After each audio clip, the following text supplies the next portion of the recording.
Welcome to Spoiler Peace Theater, the podcast that doesn't give a shit about spoilers. We just want to talk about the movies. My name is Evan Crean. I'm co-chair of the Boston Online Film Critics Association and co-author of your 80s Movie Guide to Better Living. And my pronouns are he, him. My name is Megan Kearns. My pronouns are she, her. I write film reviews for Edge Media Network. I, too, am a member of the Boston Online Film Critics Association. And I'm a member of Gallica, the Society of LGBTQ Entertainment Critics. My name is Dave Riedel. My pronouns are he, him. I write about movies for Chicago Reader, and I'm a member of the Boston Online Film Critics Association. Yeah. Yes, you are. Indeed. Indubitably. On the show this week. Yeah. On the show this week, we've got two movies to talk about, but before we get into those, we just want to say that over on our Patreon this week, our Patreon exclusive audio, we are talking about the winner of our poll, which this past month was genre films directed by women.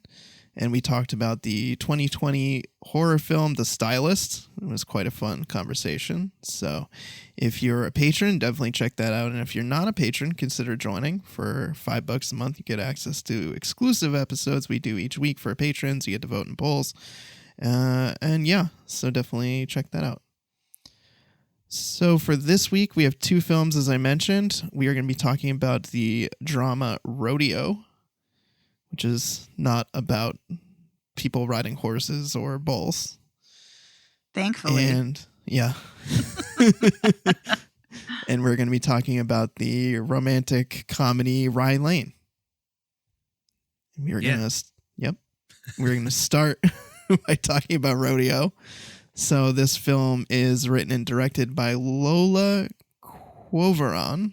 Hope I'm pronouncing that correctly. Co-written by Antonia Baresi. And this stars Julie Ledrew, who plays a character named Julia. That's convenient. Sorry, that caught me off guard. How convenient, yes. I always love when people play characters with the same first name or almost the same first name. Comes in handy. Yep. So this is about Julia, who is a young misfit who's passionate about riding dirt bikes, and she meets a crew of dirt bike riders who fly along at full speed and perform stunts, and she decides to infiltrate this male-dominated world. But according to IMDb, an accident jeopardizes her ability to fit in. What's the accident? It's really kind of the beginning piece. I don't really feel like it impacts her ability to fit in. There's an accident at the beginning where That's an inaccurate description. Yeah, it is an inaccurate. Oh, the guy Abra when he's Abra, who dies. The brain injury. Yeah. Yes. Yep. Oof, this guy that's one of the people who's actually nice to her. He takes a spill and he has internal bleeding, and so the cops are coming and they just dust him off and put him back on a dirt bike, and so he ends up going to the hospital and he's in a coma, and then he dies from internal bleeding. Well, and then the other guy, don't forget that asshole who continues being an asshole with the leg injury. She's trying to help him out. Oh, yes. His fragile masculinity is like, don't touch me. Nothing's wrong with me. What a fucking dick. Yeah. Thankfully, by the end, he kind of comes around, though. He does. Because she keeps thinking she gets attacked later in the film by a masked assailant, and she thinks it's that guy, but it turns out it's a different guy. It was Ben, right? Yes. Yeah. Ben is the guy who attacked her. So anyway, so she finds her way into this crew, and she finds out that they're stealing dirt bikes and, swapping out parts and selling them. And it's part of this crew run by this guy named Domino, who's actually in prison, and it's running this whole operation from in prison. And all the guys sleep at the garage and hang out at the garage. And so she starts hanging out there, and she starts working for Domino, and she was already swiping bikes. We see her in the beginning of the film. She's lost her bike because I think it got totaled in an accident or something. She goes to some rich guy's house like, oh, I'll just look at this bike, and here, you can hang on to my purse. That's collateral. And then just drives off with the bike. But in the purse is rocks. It's not actually I love that. Because I thought she was bracing herself to use it as a weapon. But no, it's so she can be like, yeah, you can trust me. See, here's my purse. Yeah. I thought that was very smart. At first I was like, what is she doing putting rocks in her purse? Right? I also thought she was using it as a weapon, not actually as like a decoy purse. So let's see. So what else? Okay, so she becomes part of this crew. She starts stealing motorcycles and then, dirt bikes, and she becomes friendly with Domino, the crime boss's wife, who is living a very sad existence where she's basically under house arrest and can't really go anywhere or do anything. And they have a son together, and so she becomes friends with her and their son.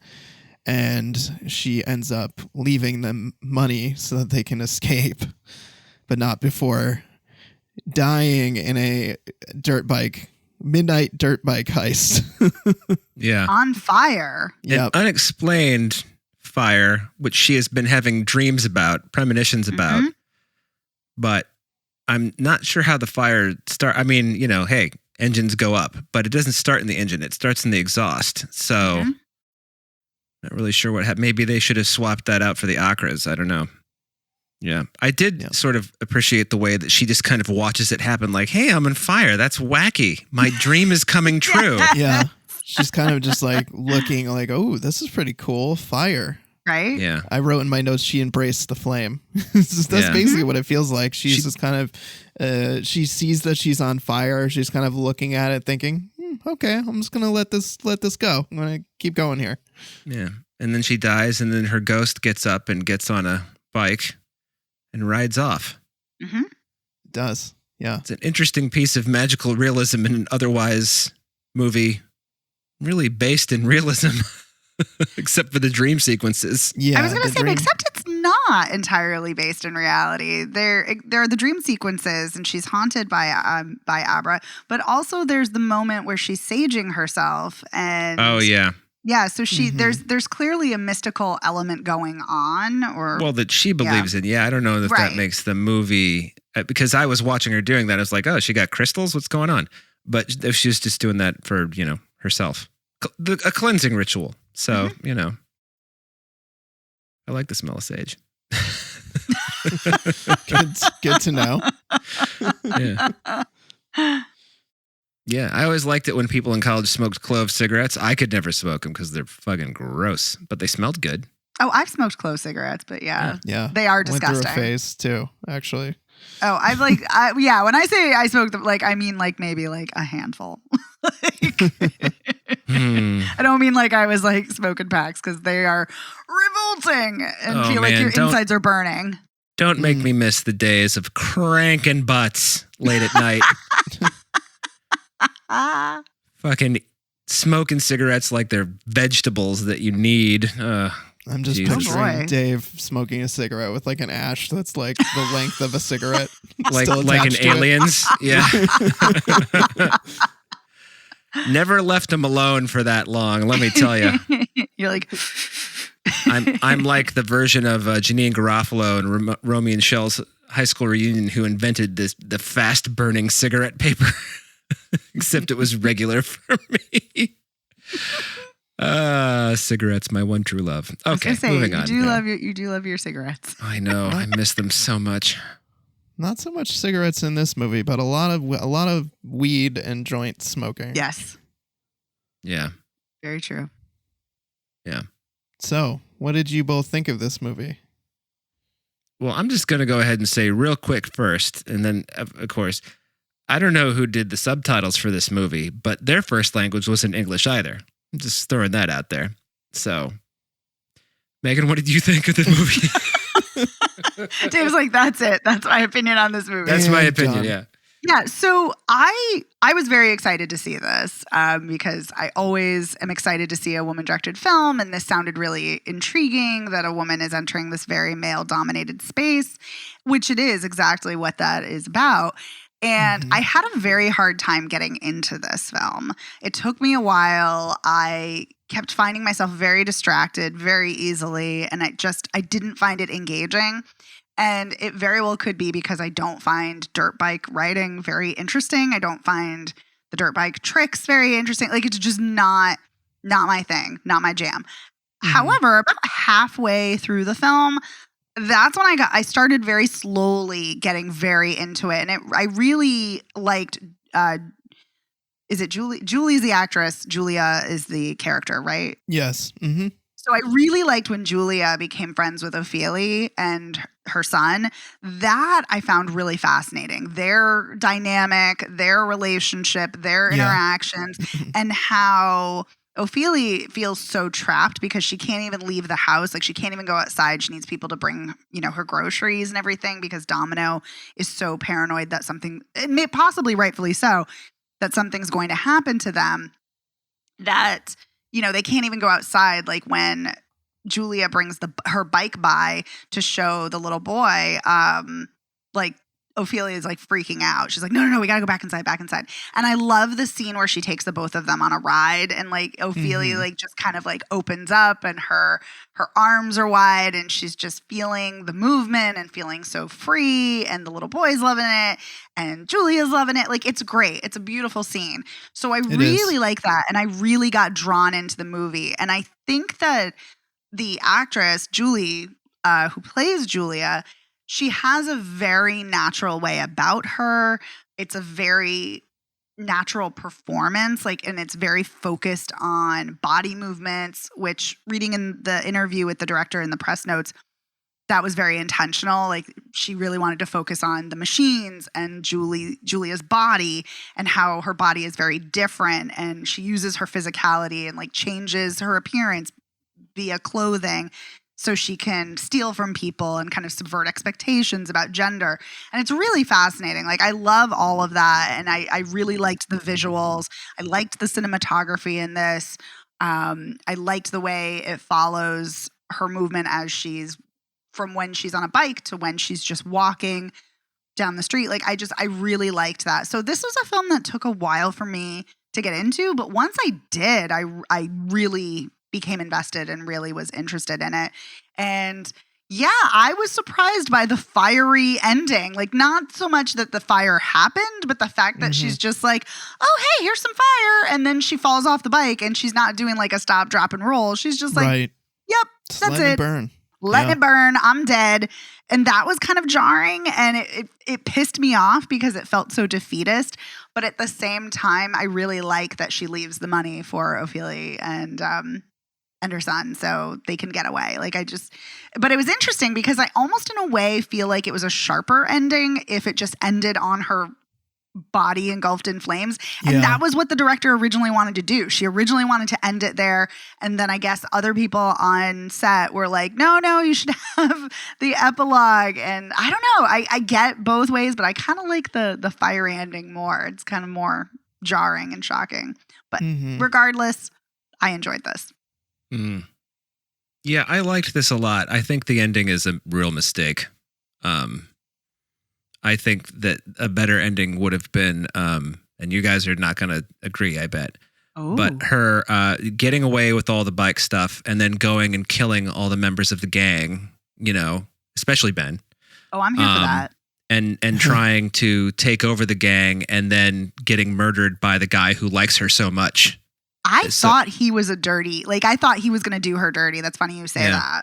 And so then, the message would have been like, this whole movie is fuck the patriarchy, but the patriarchy is really fucking strong. And I'm not saying that's a good ending. I'm just saying that's every time I've seen, what's the movie where Black Widow, Scarlett Johansson plays the alien? What's that called? Under the Skin. I love Under the Skin. Yeah. Which very much ends that way. Yeah. And I was just thinking, I've a lot of people have disagreed with me about this, but she spends a good chunk of the last third of the movie trying to understand what it is to be a human woman, and then she gets murdered. And I would say, that's kind of what it's like for a lot of people. Yeah. So, and I'm not endorsing this, by the way. I'm just saying that, I think it would have been the whole right turn into, I just didn't buy Julia accepting that, even though she had been kind of shunned by Ophelia because of the fear factor, I just didn't really buy it, especially because she was so strong-willed But you could also say that, like, hey, maybe that's her. You know, she felt like she was going to die in a bike incident, and there it is. She was right. You know, I don't know. Mm-hmm. Yeah. So. I like your ending, Dave. I like it a lot, actually.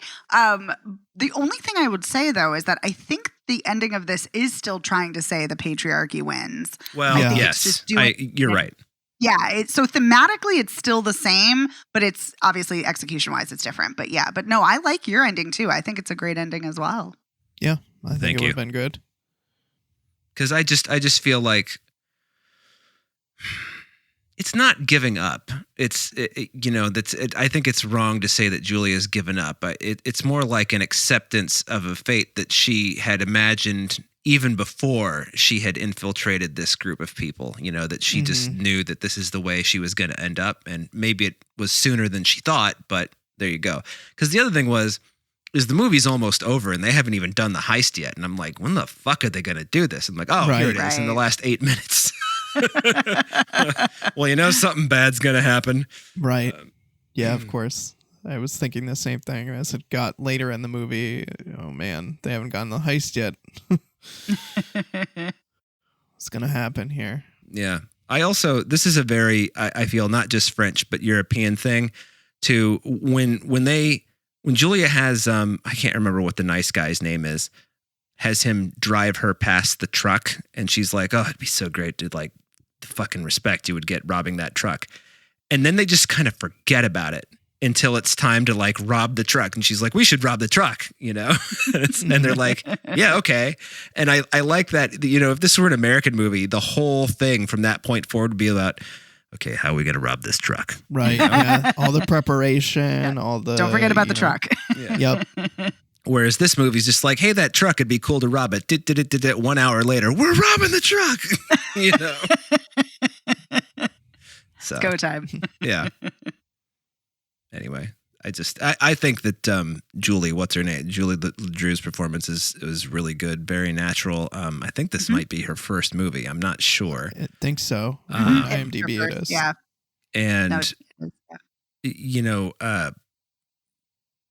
kind of a nice trend in movies, it feels like right now, of casting non-professional. I think she's a professional actor, but this is her first role. It's so... it just seems like that's her. I'm sure it's not. But one of the things that I liked that she did, one of her character traits, was whenever she was going to go rip somebody off and she would like lick her hands and try to smooth out her hair. Yes. I loved that detail. Yeah. You know? So I just want to add that actually there is a lot of Julie LeDrew in this character. The director and her collaborated a lot on the character because this is a complete invention. The director... she was in a bike crew, like she would photograph them and rode with a crew, like I can't even talk, photographing and filming them for a while. And she never saw women except on the sidelines. And she's like, wouldn't it be great if a woman was in a bike crew? And so she created this character. But then when she met Julie LeDrew, they collaborated on this character together. So I think you're right, Dave. I think there is a lot of the person of Julie LeDrew in Julia. So, yay! I also, this reminded me. There's a documentary came in about a decade ago. I think it's called The 12 O'Clock Boys, and it's about a dirt bike crew in Baltimore. So, or as they would say, Baltimore. And there's no murder or anything like that in that. It's just a documentary about this bike crew. But watching this, I was like, hey, I know all these tricks. Is this a 12 O'Clock Boys? And then I looked it up and I'm like, yep. So I dug this overall. But at the same time, the ending was kind of like, It was, although the ending was inspired by White Heat. So there's that. Ye old White Heat. Yeah. Ye old White Heat. Ye old James Cagney. American movies, they're everywhere. They the French, they love their American movies. They do. But Evan, what did you think of this? I would say I'm very much on the same page as both of you. I liked this movie. I think it's a really strong lead performance performance by Julie Ledrew. And I just thought she was very charismatic. I loved all of the subtle things about her character, like you mentioned, Dave, her licking her hands and slicking back her hair, the putting the rocks in her purse, the way she loves to flip people off in the film. Yes. And she just has a real like gritty, down and dirty kind of not afraid to get blood all over her clothes.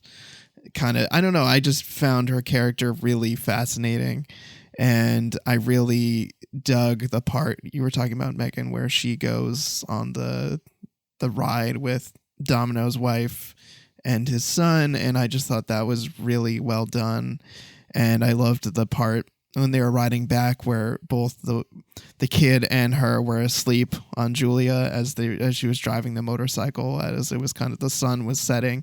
And I just thought there was just a lot of really gorgeous scenes of people riding dirt bikes and ATVs in this that I think were really well done. I like myself a gritty crime drama, and this certainly kind of descends into just a real kind of down and dirty crime drama involving this gang. So I really dug that aspect as well.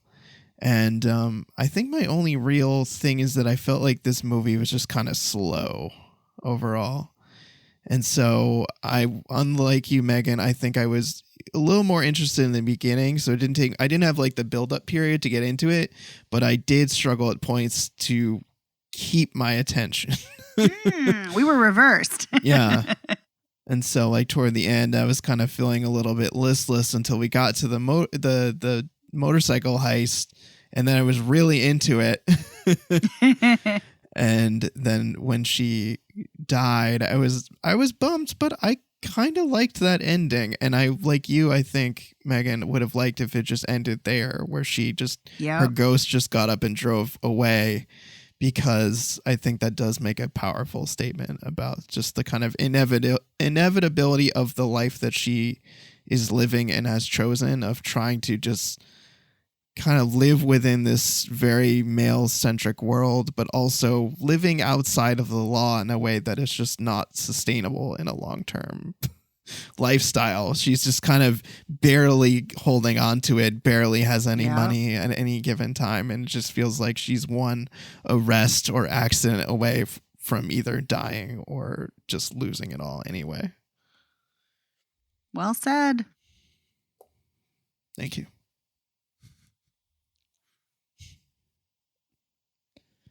So what else? What do you think about this movie? Yeah, it's good. I really wish Ben had been killed, but other than that. Oh yeah, that piece of shit. Oh, speaking of subtitles and things, I was bothered by the fact that she gets a text message in the movie that they just don't even bother to subtitle or translate. I actually had to go to Google Translate. I paused the movie. I went to Google Translate to look and see what was being said to her. I knew it was a text that was inflaming the situation where she thinks that that one guy, I think his name was Manel, attacked her. And it turned out that it was Ben. But she gets this text message that says, "Don't get fired up or I'll punch you in your face, bitch." And it was in French. So I was like, what does that say? And when I translated, I was like, okay.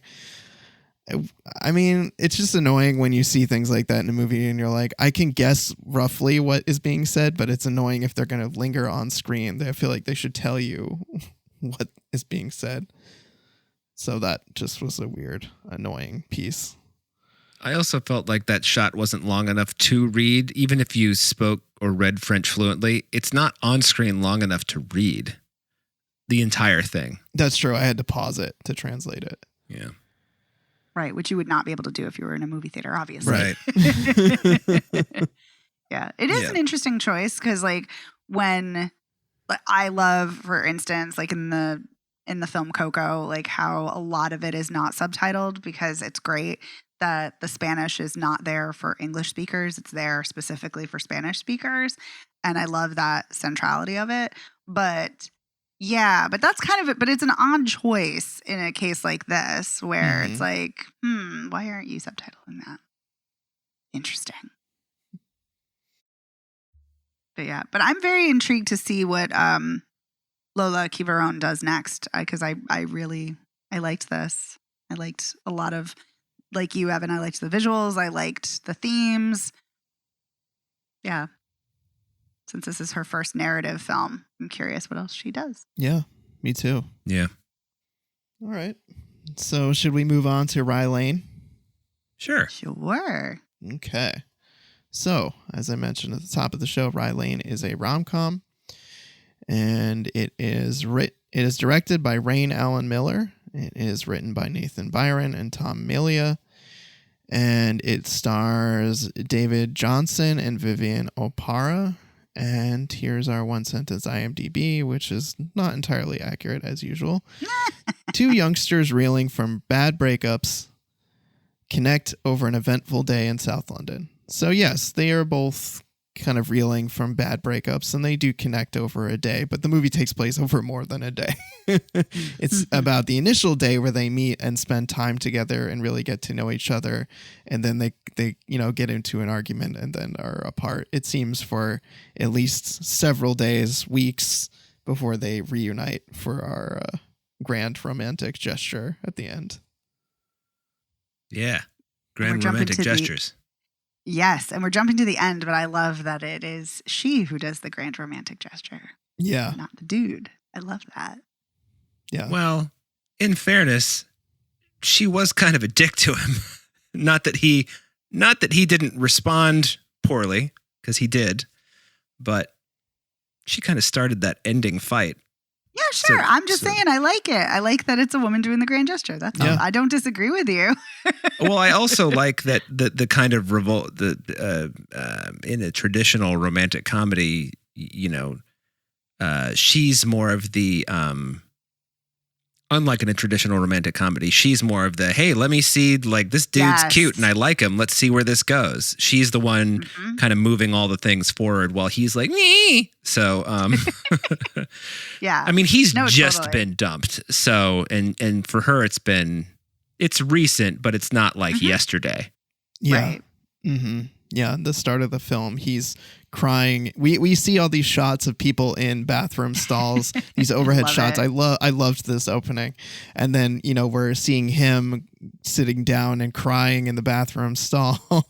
And then she comes in and she's using the bathroom and she hears him crying, and then they talk a little bit, and then she goes out to they're both at an art show, and he goes out to the art show, and it's a mutual friend or acquaintance of theirs. It's his weird art where he's got these close-ups of mouths and teeth, and then they end up talking, but she realizes he was the guy in the stall because he's wearing these bright pink Chucks, and so they strike up a conversation and they just end up walking and talking, and yeah, so they end up spending like a really fun day together, and there's all these like really vibrant colors and really fun like neighborhoods and locations that they're walking through, and they just go off in these adventures. Basically, like one of them is that his best friend cheated with his ex, and so he's supposed to go meet them for lunch at this like Brazilian steakhouse kind of place to clear the air,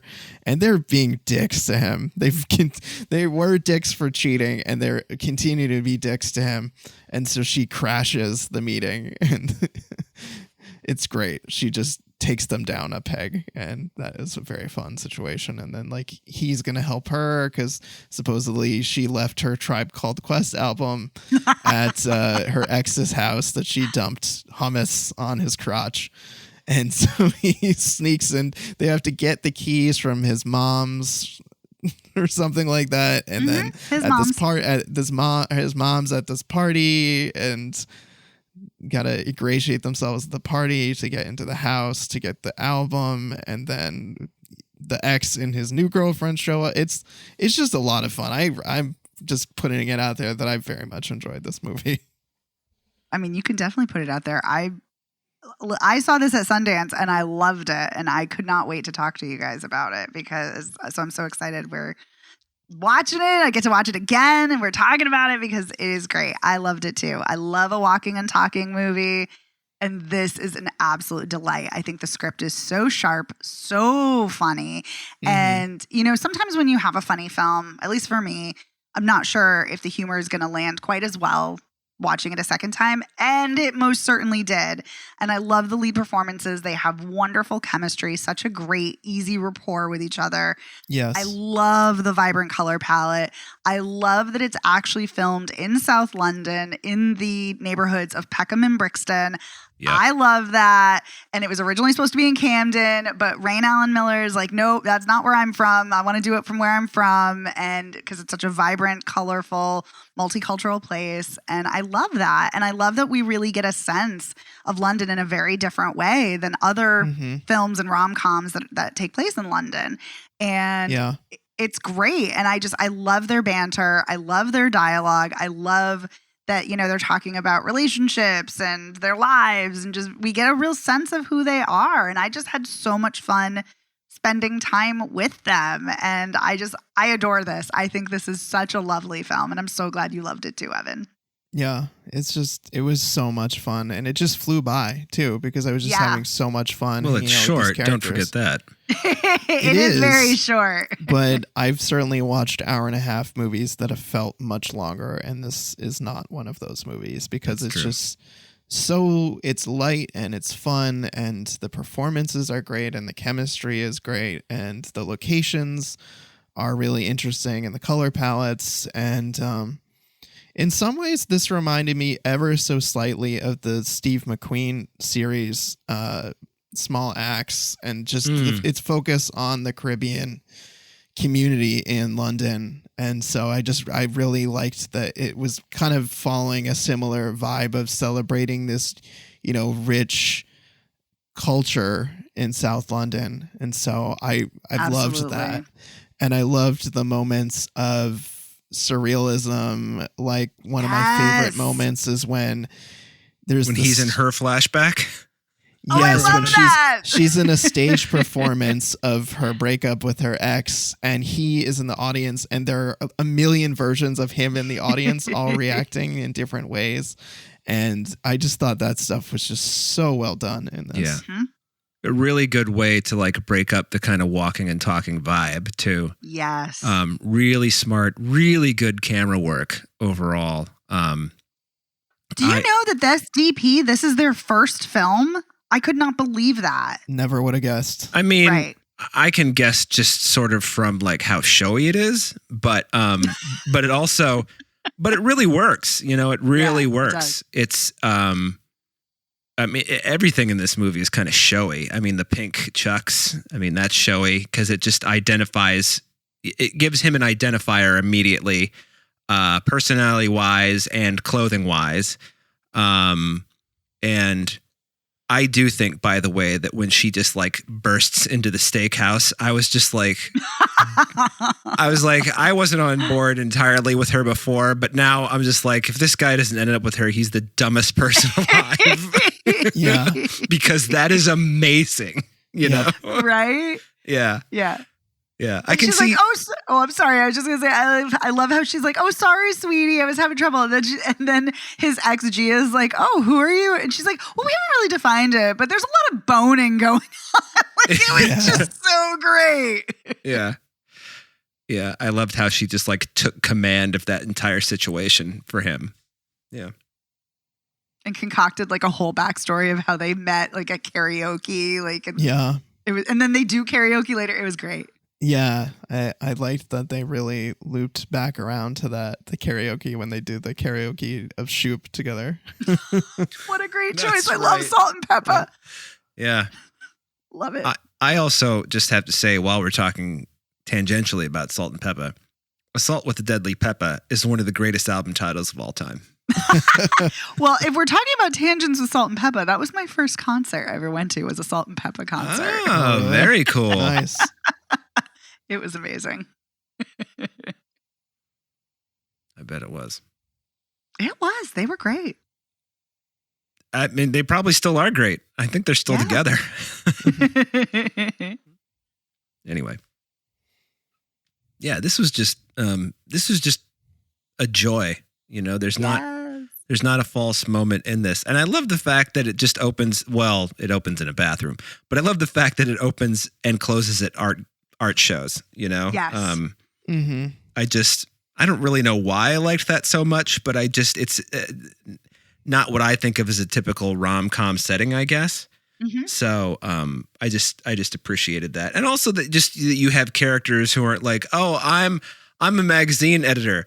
Oh, I'm a graphic designer. It's just, they're two people who like art and they're at, a gallery opening. And I also love that the artist's work is so fucking bizarre. Oh, you mean the whole thing about butts, and then his girlfriend is telling people that's her butt, and she said to him, "Oh, it's okay, you can turn around. My butt's therapeutic. Just look at it, you'll be fine." Well, then there's also the one about close-ups of mouths, right? Isn't that? Yeah. Or close-ups of teeth. I can't remember. And I love that he's like, we know more about the planet like Jupiter than we do the mouths. And then he says something that like the same thing about butts. He's like, we know more about the planet Mars than we do butts. This is clearly his shtick here. Yeah. I love that it opens in a bathroom. Like, I know, like, yes, the art gallery bookends are really great and, kind of fun, especially for a date vibe. But I love that it opens in a bathroom because a lot of shit goes down in a bathroom. And I don't mean literally. I mean, like, figuratively. A lot of emotional breakdowns, a lot of, confessions. A lot of things happen in a bathroom, like a public bathroom, and I love it. So there's something about it that just grabbed me right away. Mm-hmm. I also dug when they went to the burrito place, Love Guactually. Oh my God, with Colin. Yes, with Colin Firth. Yes, I love Guactually. Yeah, and he's serving burritos. And then I love that he's just Colin, because I think she gets there and she's like, "Oh, Colin, I'll have this in my burrito." And he's like, "All right." Yeah, and then he's so disgusted when Dom doesn't want the spicy burrito. Yeah. I like the callback to that later in the movie when he attempts to eat the spicy burrito and he can't because it's too spicy. But he tries. Yep. But I love that shows that, Yaz has clearly had an impact on him, and they're both, like, they both have had an impact on each other. I love that. Cute little touches. Mm-hmm. Oh, Colin Firth. Great cameo. Yep. This was just such a lovely movie. I'm so glad you guys loved it too. Yeah. I can't wait to watch it again. It is a lot of fun. Mm-hmm. Yeah, I kind of have to watch it again because I have to write about it. So, although I did take extensive notes, so both times I watched it. So maybe I don't need to watch it a third time. I'm not sure. Maybe you just want to. Maybe this. Yeah, I kind of do. I mean, 82 minutes. You get a lot in 82 minutes in this movie. Mm-hmm. I think it's 82. You really do. Yeah. Yeah, you find out about their career aspirations, their home lives, their love lives, what they're looking for, their rapport with their friends, with each other, the, South London area. Yeah, you really do. You get a lot. You get food, shopping. Right. It covers a lot of ground. And you even find out whether he's a boat waver or not. I love that's her determination for people is whether or not you're a boat waver and waving at people on the boats. I love that. Right. It reminded me so much of like A Bronx Tale when he's advising the kid, like, don't date a girl if she doesn't reach over and undoes the car lock. But this is even better. I love this. This is an even better thing because it really is. It's like, how do you approach life? Are you going to be all like, and grouchy and pouty and I'm not waving to people like her ex, or are you going to be an open person who's gregarious and exuberant about life? I love that. It's so cute. Yeah. And I love that their kind of romantic catchphrase was "I'ma see what happens." Yes, hearkening back to what she said when she's like, you don't need to catch your train right away, you should see what happens. Yep. That was very cute. sweet. Yeah, so cute. Yeah, and that's the thing too. I mean, you all know I love a rom-com, and I think, Dave, we're rom-com vibers here. But sometimes when people get together, even if the actors are great and have great chemistry, sometimes the characters are like, I don't know if those two would get together. I certainly don't know if it would last or work. And obviously movies are not really concerned about whether they last or not, or, you're supposed to assume that they last forever. But I like that in this, they clearly, while they are different, they have enough similarities and they have enough in common and they vibe so well and they riff off of each other so well that it's very clear they have a great connection and it feels really authentic. And I just love it. I love it so much. And I think they'll be great. I think so too. Yeah. I said to do that one breathy. ASMR. Yeah, exactly. All right. Well, do we have anything else we want to say about Rye Lane? No, just this is definitely a C. This is a hearty, enthusiastic. Yeah, go see Rye Lane. For me, I agree. I feel like I want to talk about it more, but I would just be gushing about how much I love this, the visuals, the writing, the acting, the aesthetic, all of it. I love I love them each in each other's flashbacks or in each other's stories. The surrealism. So good. So great. Love it all. Mm-hmm. So I guess that wraps up another episode of Spoiler Piece Theater. I guess.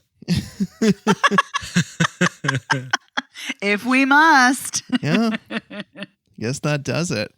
So to recap, we have Rodeo, which I believe is in theaters right now. It seems like we would all say see Rodeo. Yeah, sure. We. Yes. Oh, yes. And it sounds like a very enthusiastic C on Rye Lane as well. And is that in theaters too? Where is that showing? That's on Hulu. It's going to be on Hulu. Great. So I can tell people to watch it on Hulu. Yes. Watch it.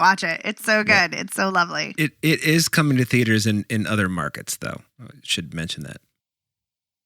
I know that because I'm writing for it for Chicago. It's coming out in Chicago in like a week. Oh, that's so interesting. Because, Hulu is just making it sound like it's only coming to Hulu. They are lying. They are liar faces. Let's not hold it against them too much. Because, I actually would like to see this in a theater. I'd like to see it on a big screen. Yeah, it would be fun, I think. It'd be a fun experience. So thank you, Dave. I'm glad you said that. Welcome. All right, so 2 enthusiastic C's this week. Doesn't happen very often, but I'm glad that it happened this week. We're all in agreement. Wild. Yep. Always good times. So we want to say a huge thank you to our editor, Otto Clammer. Otto, thank you for making us sound great week after week. Thank you, Otto. Thanks, Otto. You can find the show anywhere you get podcasts, but you can also find us at our website, which is spoilerpiece.com. And when you head over there, you can listen to our episodes. You can also find links to our merch in the merch tab. It'll send you to our TeePublic store. You get all kinds of cool stuff with our logo on it. T-shirts, pillows, mugs, notebooks, lots of good stuff. So I have a mug and a notebook, just in case anybody's wondering. I was, and I love that you do. I have the notebook too. I like it a lot. What am I waiting for? I need to get on it. Yeah, you know what it is? sure. It's because I want to get a t-shirt and I'm not exactly sure what size to get. That's a difficult thing on any website when you're trying to order. Exactly. But when you're a curvy lady like me, it can be hard. Yeah. I will say I did buy a baseball tee, a Spoiler Piece baseball tee, and I'm a big fan of it. I like a baseball tee with a 3/4 sleeve. That's right. You wore it to the screening that we all saw each other at. I remember. Like a nerd. I was that guy wearing my own podcast t-shirt. Well, but you weren't doing it while podcasting, so were you still that guy? That's true. I guess I was less podcast bro-y that day. Yeah, it's also not like you were in a band wearing your own band t-shirt during a live show. Right. That would be, as they would say in Northern California, hella sad. Yeah, I said hella, a word I said I'd never say. Wow. Unless you're singing No Doubt. Ugh. Too bad that song's so goddamn catchy. I know. It really is. So anyway, definitely check out our merch. If you want to get in touch with us, you can send us an email. We're spoilerpiece@gmail.com, or you can give us a call. At 86221-PEACE. That's all right. We can both do it. We just need to work it out beforehand next time. Sorry. Yeah. Yep. You can leave us a voicemail. You can shoot us a text. Tell us what you think of these movies. Just say hi. Talk about other movies. We love hearing from listeners and chatting. So drop us a line. And if you like the show, please consider rating and reviewing us. You can go to ratethispodcast.com/spoilerpiece. That'll take you to your platform of choice. And it helps more people find out about the show, gives us some cred in the podcast world. So we very much appreciate your ratings and reviews. And if you really, really like the show, please consider joining our Patreon. As mentioned at the top of the show, we talked this week about the 2020 horror film, The Stylist. It was part of our poll that we did on genre films directed by women. And so if you join our Patreon at patreon.com/spoilerpiece, you can get exclusive audio, you can vote in polls, and yeah, it's pretty cool. So definitely check it out. My name is Evan Crean. I am co-chair of the Boston Online Film Critics Association and co-author of your 80s Movie Guide to Better Living. You can follow me on Twitter, Instagram, and Letterboxd as Real Recon, and that's real as in film reel. My name is Megan Kearns. I write film reviews for Edge Media Network. I, too, am a member of the Boston Online Film Critics Association, and I'm a member of Gallica. You can follow me on Twitter at OpinionSWorld or on Instagram and Letterboxd at TheOpinionS. My name is Dave Riedel. I write about movies for Chicago Reader. I yap about movies. I'm a member of the Boston Online Film Critics Association. And on all social media that I have, I'm at Dave Sees Movies. That's Letterboxd, Twitter, and Instagram. Instagram? Yeah, it's the hot new one, Instagram. It's by people who don't like all the ads on Instagram. And all their ads are just going to be about, canned pineapple. That's it. Although on Instagram, I now get lots of suggestions about Pedro Pascal. So, can't be all bad. Yeah, can't be all bad, right? Yeah, I don't know who's selling my information to other people, but before I ever clicked on an ad on Instagram, it was for things like Bespoke Post. It's like, we send you a cask of whiskey every month. And it's like, I don't even fucking drink. What is this? I don't. All right. Send me a carton of cigarettes every month. I'm listening. Well, if your phone's listening, hopefully that means more targeted ads. Yeah. Anyway. I guess we'll see you next week, listeners. I hope you've enjoyed this freewheeling kind of outro here. Yeah. I enjoyed it. I think that's what's most important. Who cares what anybody else thinks? Exactly. Yes. They could have tuned out by now. Whatever. Thanks, listeners. Bye. Thanks. Bye.